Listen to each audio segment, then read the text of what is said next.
కమ్యూనిజాన్ని అంతం చేయడం ఎవరితరం కాదన్నారు సిపిఐ రాష్ట్ర మాజీ కార్యదర్శి చాడా వెంకటరెడ్డి. ఎన్కౌంటర్ల ద్వారా మావోయిస్టులను అంతం చేయలేరన్నారు.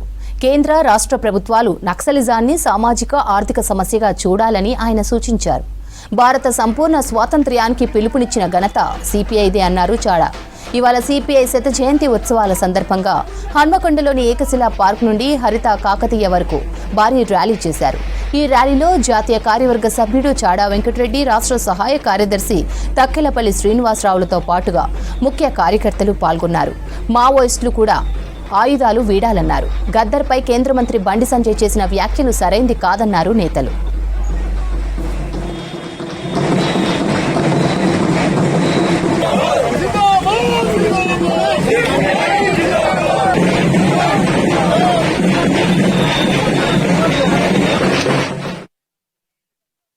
బ్రిటిష్ వలస పాలన పెత్తనం కింద 550 సంవత్సరాల పైబడి రాజులు ఇష్టం ఉన్నట్టుగా వెట్టి చాకిరీ, బానిసత్వం లేదా అణిచివేతలకు నిలయంగా వ్యవస్థ కొనసాగుతున్న తరుణం అది. అప్పటికే ప్రపంచంలో మార్క్సిజం, లెనినిజం సిద్ధాంతం అమల్లోకి వచ్చింది.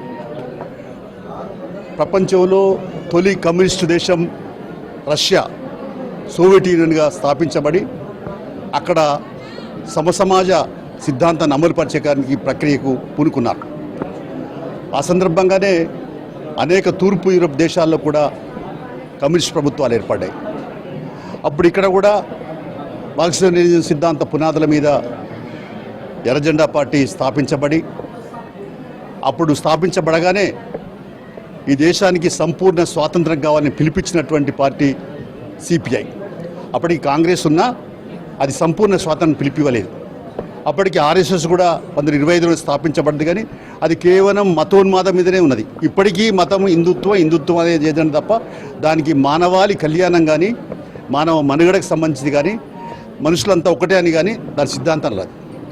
అందులో ఆ రకంగా ఆ దేశంలో ఉన్నటువంటి పరిస్థితులు అవి.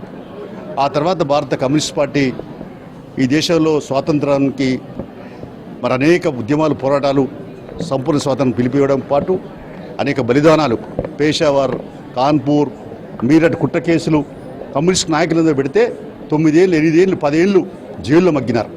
అంటే ఇంత నిర్బంధాలు ఎదుర్కొన్నది, నిషేధాలు ఎదుర్కొన్నది భారత కమ్యూనిస్ట్ పార్టీ ఒక్కటే అనేటువంటి గర్వంగా చెప్పగలం.